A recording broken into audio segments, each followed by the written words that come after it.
오늘은 예수님을 신뢰한다는 것이라는 제목으로 하나님 말씀 함께 나누고자 합니다. 사랑하는 성도님들, 우리가 예수님을 신뢰한다는 것이요, 이것은 어떤 의미일까요? 우리가 만나는 삶의 위기 속에서 하나님을 신뢰한다는 것, 그것은 어떤 의미일까요? 내가 너무나 이해할 수 없는 그런 일들이 우리에게 찾아왔을 때, 가령 우리가 정말로 이 문제를 해결하기 위해서 뜨겁게 간절히 기도했는데도 내가 원하는 인생의 문제가 풀리지 않았을 때, 또 오히려 하나님이 나의 기도에 대해서 침묵하시는 것 같고 내 기대와는 완전히 다른 그런 결과를 내게 주셨을 때, 내가 그토록 열심히 기도하고 간구했음에도 사랑하는 이가 나보다 먼저 세상을 떠나가게 되고 사업이 망하고 내 몸에 죽을지도 모르는 그런 병이 내게 찾아왔을 때, 여러분, 그때 내가 예수님을 신뢰한다는 것은 어떤 것일까요? 그래서 오늘 저는 이 문제에 대해서 오늘 본문을 통해서 성도님들과 함께 좀 생각해 보고자 합니다. 오늘 우리가 읽은 이 본문의 중심 내용은 여러분도 잘 아시지만 제자들과 예수님이 배를 타고 갈릴리 바다를 건너가시다가 큰 광풍을 만나서 예수님이 그 바다를 잔잔케 해주신 그 내용입니다. 이 사건을 통해서 예수님은 분명히 제자들에게 가르쳐 주시고자 하는 것이 있었던 것 같아요. 그것은 바로 믿음입니다. 좀 더 구체적으로 말씀드리면 우리 삶 속에서 만나는 광풍과 같은 위기 속에서, 그러니까 제자들이 예수님을 신뢰한다는 것이 뭐냐, 그것을 오늘 본문을 통해서 주님은 저와 여러분들에게도, 그리고 오늘 본문의 제자들에게도 말씀해 주고 있는 것입니다. 자, 먼저 오늘 우리가 그래서 좀 더 구체적으로 본문을 통해서 보고자 하는데요. 35절을 다시 한번 같이 읽겠습니다. 35절입니다. 시작. 그날 저물 때에 제자들에게 이르시되 우리가 저편으로 건너가자 하시니에요. 자, 여기서 우리가요, 이 그날을 좀 주목해 볼 필요가 있어요. 그날. 이 그날은 언제일까? 그러니까 이날, 예수님이 배를 타고 가시다가 광풍을 만난 거죠. 근데 이 그날이 언제냐? 이날은 우리가 4장을 다 읽지 않았는데 1절부터가 연결되는 바로 그날입니다. 그래서 1절을 보면 4장 1절이에요. 예수께서 다시 바닷가에서 가르치시니 큰 무리가 모여들거늘 예수께서 바다에 떠 있는 배에 올라 앉으시고 온 무리는 바닷가 육지에 있더라 라고 1절에 말씀하고 있어요. 본문 1절 좀 띄워주세요. 1절에 말하고 있는데 여기서 우리가 주목해야 될 것이 있어요. 뭐냐면 그러니까 예수님께서 지금 바다에서 큰 무리들과 제자들과 그러니까 말씀을 같이 나누고 말씀을 가르치시고 있는 거예요. 근데 무리들이 너무 많이 몰려들어가지고 예수님이 이 바다의 배를 띄워놓으시고 그 배 위에서 말씀을 가르치셨죠. 그런데 그렇게 말씀을 배 위에서 가르치고 계셨는데 이게 시간이 흐른 거예요. 시간이 너무 흘러가지고 예수님께서 그러시는 거죠. 제자들에게, 야, 이제 우리가 배를 타고 좀 건너편으로 가야겠다. 그래서 제자들이 그 말씀에 순종해서 예수님이 타고 이미 계셨죠. 그 배를 타고 이제 건너간 거죠. 그래서 여러분 36절을 보면 이렇게 말해요. 그들이 무리를 떠나, 자, 여기 예수를 배에 계신 그대로 모시고 가매 다른 배들도 함께 하더니. 자, 그래서 여러분 좀 특이하게 그 마가는요, 특별히 이 배를 좀 집중하고 있는 것 같아요. 그래서 지금 예수님이 타고 가신 배가 어떤 배냐면 어떤 배라고요? 예수님께서 무리들에게 그 갈릴리 바닷가에서 말씀을 가르치고 계셨죠? 어디 위에서? 배 위에서. 근데 그 배를 타고 간 거예요. 마가는 이걸 좀 기억하라고 뭔가, 그래서 이걸 또 굳이 이렇게 강조하면서 표현하고 있는 것 같아요. 그런데 그 배를 타고 가다가 뭘 만났다고요? 광풍, 폭풍을 만난 거죠. 여러분, 갈릴리 바다는요, 본래는 호수죠. 근데 호수가 큰 호수예요. 근데 이게 지형적으로 이 갈릴리 바다, 지금 바다가 나왔으니까 바다라고 할게요. 갈릴리 바다는, 그러니까 이게 해수면이 200m나 낮아요. 거기에다가 북쪽에는 아주 높은 산이 있거든요. 그래서 이 산으로부터는 항상 이 찬 공기가 이렇게 내려왔어요. 그리고 호수에서는 이 뜨거운 이 공기가 또 상승하다 보니까 이 두 공기가 만나게 되는 거예요.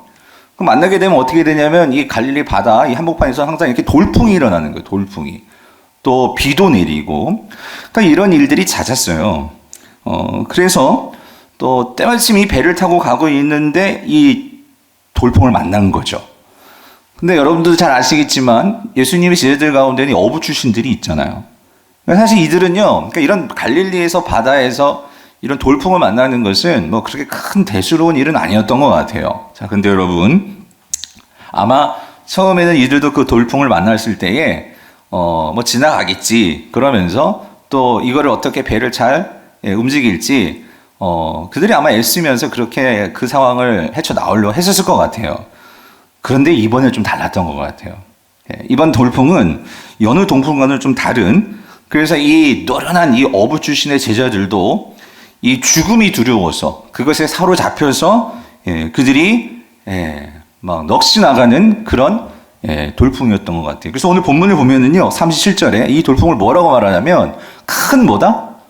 광풍이다. 미친 바람이다. 그렇게 표현해 놓고 있어요.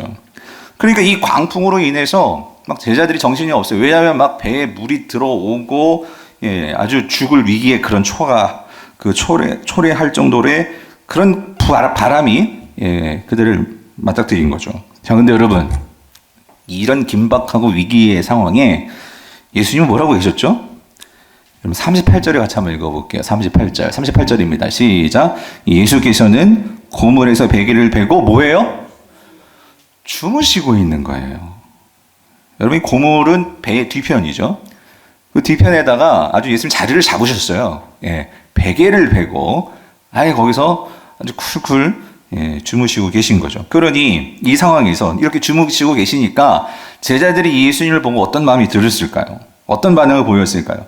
38절 뒷부분 보니까 이래요. 제자들이 깨우며 이르되 선생님이여 우리가 죽게 된 것을 어떻게 해요? 돌보지 아니하시나이까? 뭐 하는 거죠? 따지는 거예요. 화를 내는 거죠. 아니 예수님 어떻게 이럴 수 있냐고. 그래서 여러분 그 표준 세번역을 보면은요, 이 제자들의 심리 상태를 아주 더 이렇게 잘 번역해 놓았어요. 뭐라고 해놨냐면 이렇게 해놨어요. 선생님, 아니 우리가 죽게 되었는데도 아무렇지도 않습니까?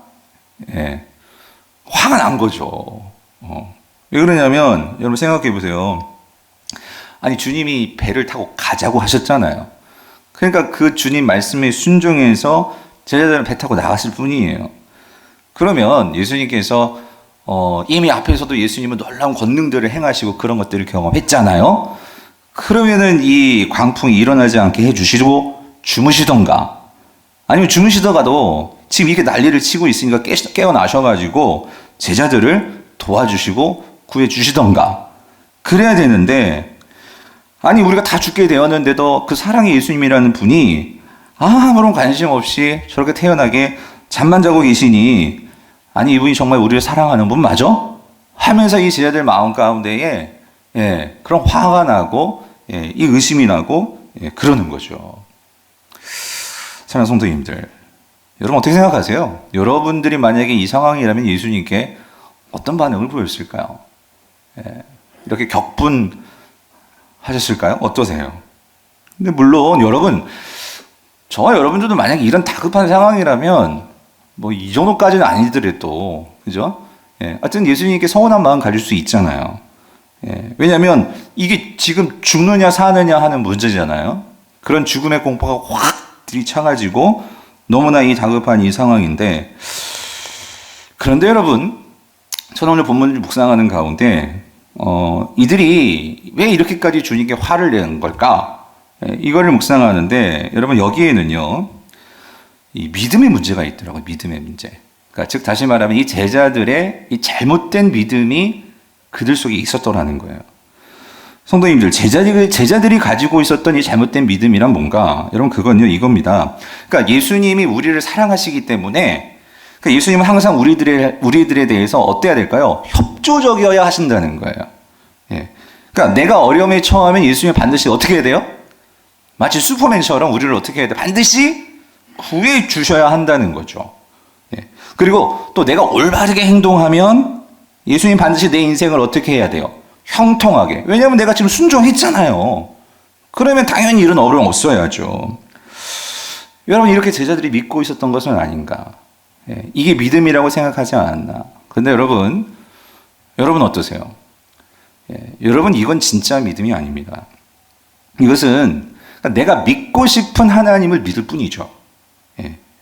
그러니까 하나님은 사랑이시라. 우리가 너무나 잘 알고 있는 이 하나님에 대한 성품이잖아요. 그러니까 하나님은 사랑이시기 때문에 요즘 우리는 이걸 어떻게 해석을 하냐면 이 성경의 진리를 이렇게 해석을 하는 거야. 그러니까 하나님은 사랑이시다. 이거를 하나님은 우리에게 어떻게 해야 돼? 협조적이셔야 돼.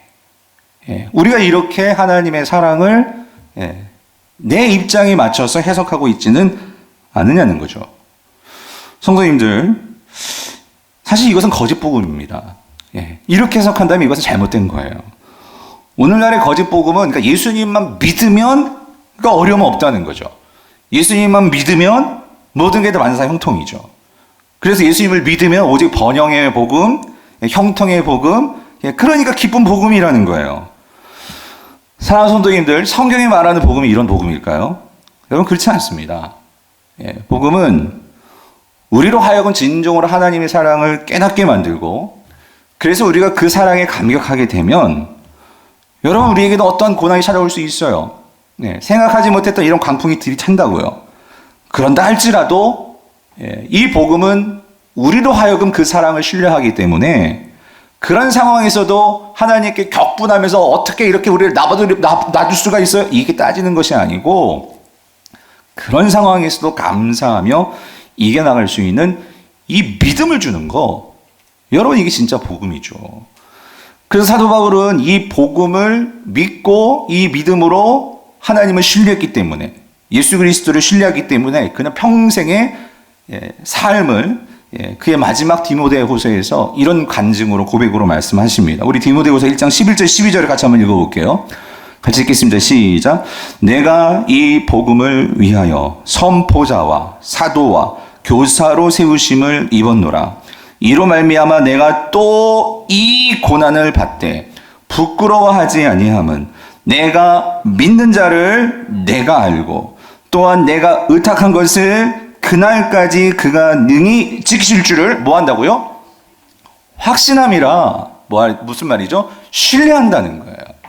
지금은 고난이지만 내가 의탁한 것을 그날까지 그가 능히 어떻게 해준다고요? 지키실 것을 나는 뭐 하겠다고요? 신뢰하겠다. 사랑하는 성도님들, 이게 성경이 말하는 참된 믿음입니다. 참된 믿음은, 진짜 믿음은 여러분 내가 믿고 싶은 바를 믿는 것이 아니고요. 내가 바라는 것이 이루어지는 것이 믿음이 아니고요. 내가 예수 그리스도가 누구신지를 정말 알아서 끝까지 그분을 어떤 광풍, 어떤 상황 속에서도 능히 그가 지켜줄 것을 믿고 신뢰하며 나아가는 것, 여러분 그게 믿음이라는 거예요. 그러므로 참된 믿음은 우리가 기대하는 대로의 하나님을 믿는 것이 아니라 있는 그대로의 하나님을 믿는 거예요.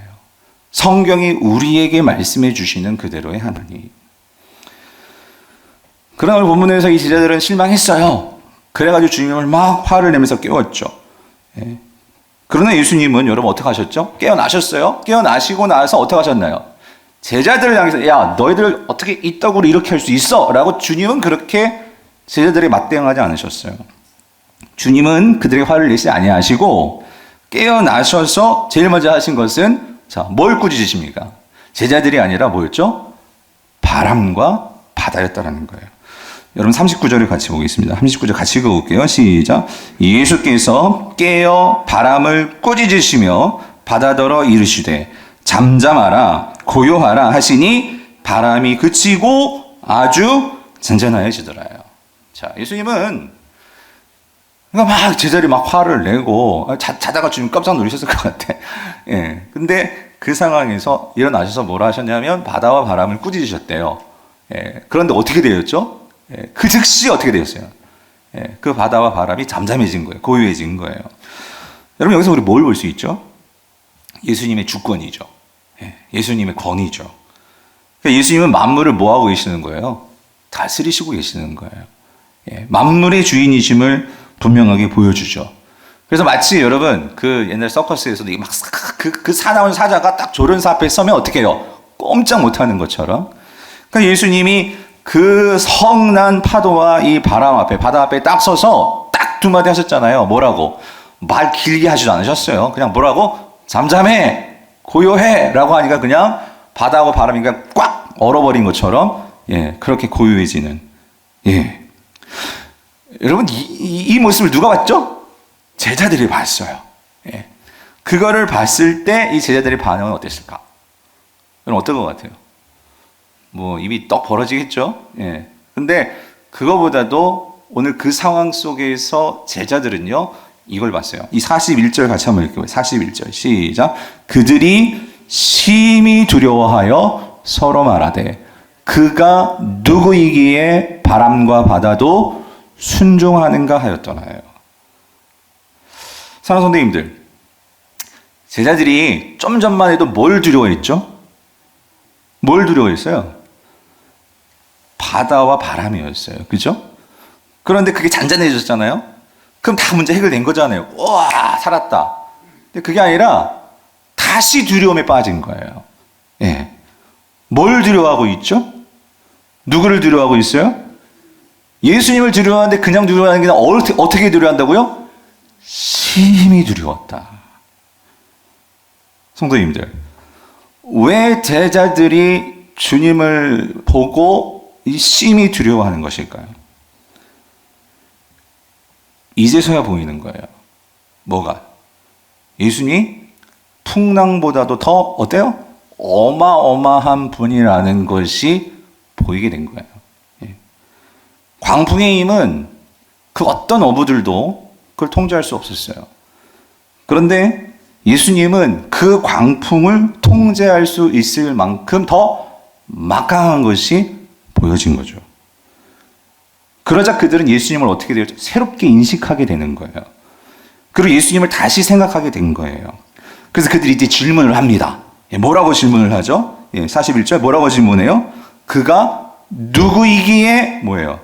바람과 바다도 순종하는가? 성도님들, 만약에 제자들이요, 제가 이런 생각이 봤어요. 만약에 제자들이요, 정말 예수님을 알고 신뢰해서 다시 그러니까 좀 전의 상황, 앞의 상황으로 돌아가서요, 이런 주님을 미리 알고 있었다고 생각해 보세요.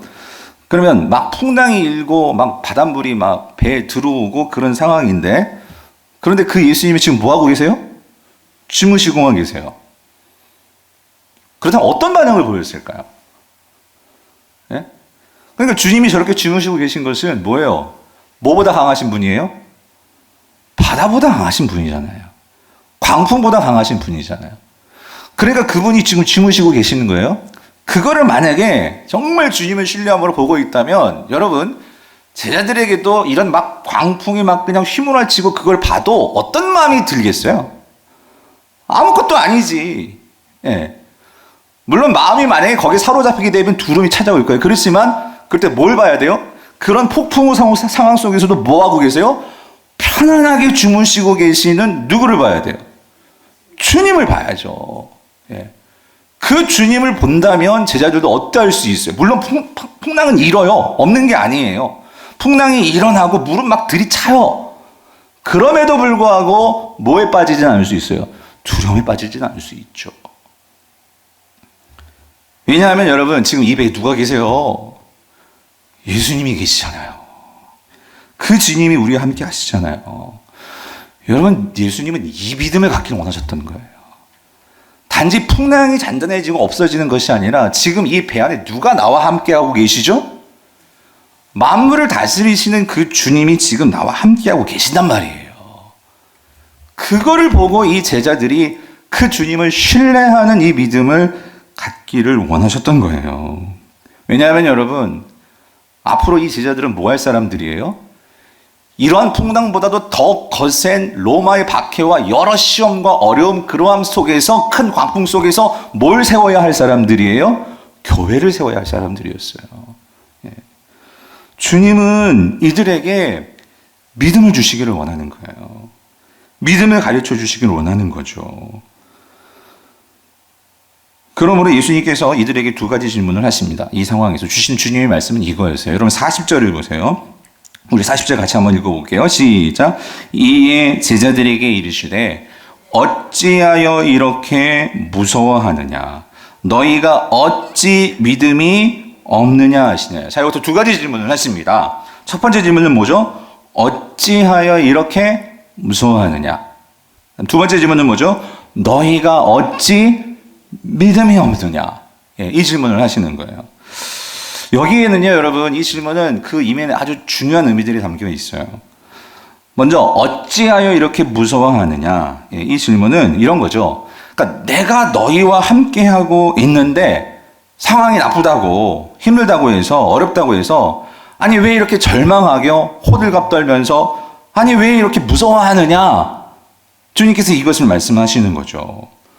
성도님들, 우리가 마가복음을 지금 쭉 묵상하고 있잖아요. 예수님 어떤 분이세요? 권능을 가지신 분이셨어요. 하나님의 아들이셨죠. 제자들을 정말 사랑하시는 분이세요. 그런데 그분이 지금 그들과 함께 배를 타고 가시는데 정말 제자들이 폭풍에 사로잡혀가지고 그냥 그렇게 죽어가는 거, 여러분 그냥 그렇게 내버려 두실 주님이시겠어요? 결코 아니죠. 제자들이 정말로 예수님을 더 알기를 누구보다도 주님은 원하셨을 거예요. 그리고 더 중요한 것은 예수님은요, 이 제자들이 정말 기억하기를 원하시는 것이 있었어요. 여러분 그게 뭘까요? 주님의 말씀이에요. 말씀. 이게 무슨 말이냐면 여러분, 이 풍랑 사건이 일어나기 전에 예수님께서 지금 그 배에서 뭘 하셨다고요? 그 배 위에서 뭘 가르쳐 주셨어요? 하나님 나라의 비밀에 대한 말씀을 비유로 말씀해 주셨어요. 그래서 4장 1절부터로 보면은 여러 가지 주님이 말씀을 해 주십니다. 그 가운데 4장 1절부터 8절을 보면 이 네 가지 밭에 대한 비유를 말씀하셨었어요. 말씀을 뿌립니다. 씨를 뿌립니다. 그런데 여러분 돌밭을 주님께서 분명히 말씀하셨어요. 이 돌밭에 뿌려진 그 씨요. 그런데 이 돌밭은 흙이 얕기 때문에 그 씨가요, 돌밭에 뿌려지면 뿌리를 깊게 내리지 못한대요. 그러면서 예수님께서 뭐라고 말씀하셨으면 이게 무슨 의미냐면 말씀의 씨가 뿌려지면 분명히 기쁘대요, 처음에는. 그런데 어려움이 찾아오고 박해가 찾아오고 그러면 그 말씀이 금방 시들고 금방 버려지고 넘어지는 자들이 있다는 거예요. 그게 돌밭이라는 거죠. 너희들이 그래서는 안 돼. 너희들은 무슨 밭이 돼야 돼? 좋은 밭이 돼야 돼. 예수님께서 그 배 위에서 그 말씀을 해 주셨다고요. 이 말을 들을 때 제자들, 주님 맞아요. 난 돌밭 안 될 거예요. 난 좋은 밭 될 거예요. 아멘 하면서 막 그냥 그 말씀을 받았을 거예요. 그런데 삶 속에 들어가서 정말 돌밭 같은 상황이 온 거예요. 맨 처음에는 좋은 밭 같았죠. 갈릴리 바다가 아주 그냥 달빛에 정말 배가듯이 그렇게 잘 가고 있었는데 돌밭이 되어버린 거예요. 그러니 이 세대들이 어떻게 돼요? 당장에 그 좋은 밭이라고 생각했던 그들의 밭이 어떻게 되어버렸어요? 돌밭이 되어버렸더라고요. 예수님이 이미 아셨을 것 같아요. 그러면서 주님은 그 말씀을 기억하고 지금 내가 지금 무슨 밭이 되고 있어? 돌밭이 되어가고 있구나. 그거를 깨닫고 그 주님 바라보고 그 상황 속에서 주님께 뿌리를 둬야죠. 주님께 말씀의 씨를 뿌려야죠. 그 주님을 믿고 끝까지 신뢰해야죠. 그래야 되는데 뭐라고? 아니 주님 어떻게 이룰 수 있냐고. 아니 이렇게 힘들게. 아니 주님이 책임지셔야지. 주님 우리 사랑하는 거 맞냐고. 지금 제자들이 이루고 있는 거예요. 사랑하는 성도님들, 주님은 어쩌면 이런 모든 과정을 다 아시지 않았을까요? 네. 그래서 결국 주님은 이 돌밭 같은 이 인생들을 어떤 밭으로 만드시기 위해서, 좋은 밭으로 만들어주기 위해서 주님은 제자들을 사랑하시기 때문에 폭풍을 그냥 없애주시는 것이 아니라 이 폭풍을 통과하게 하심으로 그들이 정말 이런 거짓된 믿음을 버리고, 여러분 제자들은 주님 믿는다고 생각했을 거예요. 근데 그게 무슨 믿음이라고요? 거짓 믿음이라고요. 그 거짓된 믿음을 버리고 진짜 믿음을 갖게 하시기 위해서 어쩌면 이 광풍을 허용하신 게 아닐까. 그러므로 제자들에게 그들이 만난 이 광풍의 상황은요, 사실 예수님을 신뢰한다면 이것은 결코 무서워할 상황은 아니었다라는 거예요. 성도님들, 오늘 본문에서 정말 중요한 어떤 차이점을 보이는 한 대목이 있어요. 여러분 그게 뭐냐면 36절인데요. 여러분 여기 36절에서 자 보시면 여기서 이제 그 갈릴리 바다에서 광풍을 만났잖아요. 근데 광풍을 만난 게 제자들이 탄 배만 광풍을 만났나요? 아니더라는 거예요. 여러분 이거 놓치면 안 돼요. 이 포인트를. 여러분 예수님이 제자들과 함께 배를 타고 이 갈릴리 바다를 건너가시는데 그때 그 예수님, 그 제자들을 따라가는 다른 배들이 있었다는 거예요. 예. 그래서 여기 보면 자 예수를 배에 계신 그대로 모시고 가매 근데 뒤에 마가가 이걸 붙여놨어요. 뭐라고? 다른 배들도 함께 했다는 거예요. 자 근데 여러분 분명히 그랬다면 여러분 이 다른 배들도 이렇게 광풍을 만났을 때 그 배에 타고 있던 사람들이 어땠을까요? 또 동일하게 막 물이 들이차고 그런 상황이었겠죠. 그러면 그 사람들도 어땠을까요? 이 광풍이 무서웠겠죠. 두려웠겠죠. 자, 근데 여러분 잘 생각해 보세요. 지금 제자들이 탄 배와 그러니까 이 다른 배들이 똑같은 상황이 있어요.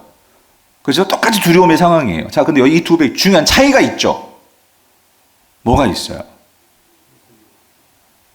그렇죠. 제자들이 탄 배는 누가 계세요? 예수님이 계세요. 다른 배에는 안 계시죠. 그러면 예수님이 어떤 분이셨어요, 지금까지? 그 제자들과 함께 권능을 행하시고 그들을 사랑하신 그분이 지금 그 배 안에 계시잖아요. 그렇다면 적어도 이 제자들은 이러한 그 주님이 없는 배에 타고 있는 사람들과 여러분 똑같은 반응을 보여야 될까요? 아니죠. 예. 정말 이 배에 타신 예수 그리스도가 누군지 안다면 어떻게 똑같은 반응이 나올 수 있겠냐고요. 물론 감정은 두려울 수 있겠지만 그러나 그 감정으로 해서 나온 반응은 다를 수가 있겠죠. 사랑하는 성도님들, 저는 오늘 이 모습을 보면서 이게 오늘 나의 모습은 아닌가, 아니 우리의 모습은 아닌가. 모두가 정말 생각하지 못했던 이 코로나19 바이러스로 인해서 이 극심한 광풍을 예수 믿는 사람들이나 안 믿는 사람들이나 누구나 다 예외 없이 다 만났어요. 아니 전 세계가 만났어요. 이러한 두렵고 이러한 광풍 같은 불안한 상황 속에서 모든 분들이 그러잖아요. 장사하신 분들 하나같이 반토막 났대요. 이제 앞으로 정말 이익이 제로가 날지도 모르겠대요. 막 두려워해요. 애들을 키우는 또 부모들은 또 맞벌이 하시는 부모님들이 이제 내일 계약을 또 연장한다 하면 이것도 보내자니 불안하고 안 보내자니 이 애들은 어떻게 해야 되고. 목사는 안 그럴 것 같아요. 여러분 이 지금 온라인 예배를 드리니까 맞아요. 하나님은 어느 곳에나 계시기 때문에 저는 그걸 믿어요. 그런 부분에서 하나님께서 우리의 삶의 자리가 정말로 예배드릴 수 있도록 그렇게 인도하시는 어떤 그런 과정일 수도 있겠지만 한편으로 불안한 건 뭐냐면 그렇기 때문에 혹시나 성도들이 더 예배를 사모하는 분들도 있겠지만 그냥 이렇게 영상 예배도 편안하게 잠옷 입고 나와가지고 그냥 시간 된데 그냥 그렇게 그냥 대충 이렇게 뭐 드라마 보듯이 예배 보고 혹시 이렇게 수요일 금요일 예배 나오시던 분들이 이제 딱 시간 지켜서 9시에 또 여러분 영상을 봐야 되는데 또 이거에 바쁘고 저거에 바쁘고 하다 보면 또 그냥 지나치게 되고 그러면서 이게 또 신앙이 더 해이해지는 것은 아닐까 불안한 거예요. 그런데 여러분 목사나 모든 평신도는 아니 세상 사람인데 지금 상황은 다 힘든 상황이에요. 그런데 다 광풍 만났어요. 근데 분명한 것은 오늘 저와 여러분들 안에 누가 계시죠? 주님이 계시잖아요. 네. 어쩌면 이런 광풍 속에서도 주님은 주무시면서 우리가 어떻게 하나 보고 계시지 않을까요? 네. 과연 이 상황 속에서 우리는 어떤 태도로 어떤 마음으로 지금 이때를 살아가고 있냐 말이죠. 그러나 분명한 것은 그 주님은 만물을 다스리시는 주인이십니다. 그리고 그 주님은 오늘도 역시 저와 여러분들을 사랑하십니다. 예. 그리고 주님은 더 감사한 것은 내가 세상 끝날까지 너희와 어떻게 하겠다고요? 함께 하겠노라고 약속하신 분이라는 거예요. 그렇다면 우리는 각자 자리에서 목사는 목사대로 우리 장로님들, 권사님들, 일하시는 모든 성도님들 그 자리에서 우리는 어떻게 나아가야 될까? 그 주님을 신뢰함으로요. 예. 힘들고 어려운 지금의 상황이라 할지라도 그 주님이 우리와 함께 하신다고 했으니까 예. 우리는 이 상황을 같이 걸어가 주시는 그 주님을 믿고 견뎌내고 인내함으로 나아가야 될 줄 믿습니다. 사랑하는 성도님들, 이게 바로 믿음이라는 거예요. 믿음은 내가 믿고 싶은 것을 믿는 것이 아니라 내가 정말 믿어야 할 그 분을 뭐 하는 거예요? 믿는 거예요. 그러므로 오늘 본문 40절에서 예수님께서 이 질문을 던지시는 거예요. 40절이요. 뭐라고요? 너희가 어찌 뭐라고요? 믿음이 있어요? 믿음이 없느냐라고 물으시는 거예요. 여러분 한번 생각해 보세요. 여러분 제자들에게 믿음이 없었을까요? 믿음이 없나요? 주님에 대한 믿음이 없어요? 있죠. 아니 있으니까 정말 그들이 배 버리고 금을 버리고 주님 따른 거 아니에요? 근데 왜 주님이 여기서 믿음이 없다라고 하시는 걸까요? 뭐가 문제일까요? 그들의 믿음에 문제가 있다는 거예요. 뭐냐면 여기서 믿음이 없느냐 이 말은 무슨 말이냐면 여러분 이겁니다. 그들은요 믿음에 문제가 있는데 그들의 믿음에는 뭐가 문제가 있냐면 대상에 문제가 있다는 거예요. 대상이요. 즉 그들이 지금 잘못된 대상에 믿음을 두고 있기 때문에 정말 둬야 할 이 대상의 믿음이 없다라는 거예요. 그 대상이 누구일까요? 예수 그리스도라는 거예요. 여러분 이 동일한 사건을 누가복음 8장 25절에서 이렇게 기록해 놓았어요. 뭐라고 거기서 예수 이렇게 이것을 해석해서 이렇게 다시 표현하는데 제자들에게 이르시되 너희 믿음이 어떻게 해요? 어디 있느냐? 이거예요. 어디 있느냐? 아니 도대체 네 믿음이 여기 있어야 되는데 아니 어디다 두고 있는 거야? 너희들이 믿음의 근원을 나에 둬야 되는데 지금 그 믿음을 어디다 두고 지금 너희들이 믿음이 있다고 하는 거야? 주님께서 이거를 물어보시는 거예요. 믿음 있었죠? 근데 그 믿음이 어디에 있는 거예요? 자세히 살펴보니까 예수가 아니라 누구에게 있는 거예요? 나의 기대, 나의 욕심, 나의 야망, 나의 이 생각이 있는 거야. 나의 생각. 여러분 잘 보세요. 이게 처음에는 드러나지 않아요. 누구나 다 교회 다니면서 우리는 다 예수님 믿기 때문에 여기 나와 있어요. 저도 그렇고. 그런데 우리가 광풍을 만나잖아요. 어려움을 만나잖아요. 그러면 그때 드러나는 거예요. 뭐냐면 아주 투명하게 드러나는 거예요. 나의 믿음의 대상이 무엇이었는지. 내가 목사고 장로고 권사고 집사고 내가 정말 주님을 믿는다고 내 평생을 신앙생활 했을지라도 여러분 정말 이런 광풍 앞에서 우리는 정말 낱낱이 드러나게 되는 거예요. 정말 투명하게 나의 믿음이 보이게 되는 거예요. 내 믿음이 어디에 있었는지. 그래서 주님이 여기서 너희 믿음이 어디 있느냐 이 말은 제자들 너희들 있잖아. 너희들 지금 믿음의 근거를 딴 데다 엄한 데 두고 있어. 내가 정말 자고 있는데 나에게 뒀다면 너희들에게도 평강이 임해야 되는데 너희들이 지금 잘못 두고 있는 거야. 주님께서 그것을 말씀해 주시는 거예요.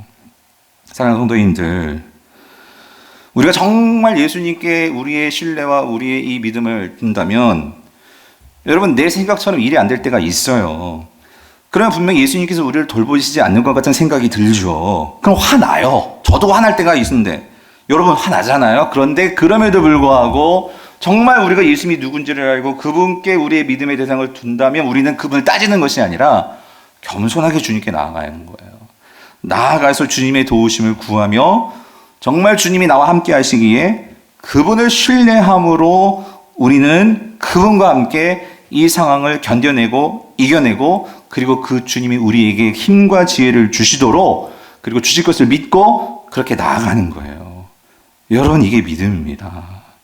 그러면 이 시대에 우리가 필요한 것은 이 광풍 맞은 이 시대에 우리에게 정말 필요한 것은 우리의 믿음이 오직 예수 그리스도에게 있느냐. 여러분 이걸 우리가 점검하셔야 된다는 거예요. 사랑하는 성도님들, 우리의 모든 신앙의 근거를 주님께 두시기를 바랍니다. 주님은 내 삶에 불어닥친 이 광풍보다도 크신 분이십니다. 주님은 내 삶에 지금 들이닥친 이 어려움보다도 더 강하신 분이십니다. 더 중요한 것은 우리 주님은 죽기까지 저와 여러분을 사랑하신 분이십니다. 이 주님을 우리가 진정으로 신뢰한다면 내 삶에 광풍이 불어오고 내 인생에 절대절명의 위기가 있다 할지라도 우리는 결코 무너지지 않을 줄 믿습니다. 말씀을 맺겠습니다. 사랑하는 성도님들, 광풍은 누구에게나 불어옵니다. 그러나 중요한 것은 내 삶에 이 예수가 계시느냐 계시지 않느냐 하는 것입니다. 그런데 한 차원 더 중요한 것이 있어요. 그것은 이 내 안에 계시는 주님을 내가 정말 끝까지 신뢰하며 그 주님과 함께 나아가느냐 나아가지 않느냐, 여러분 그게 더 중요하다는 거예요. 여러분 나의 시선을 주님께 두지 않으면 여러분 다 넘어집니다. 다 흔들립니다.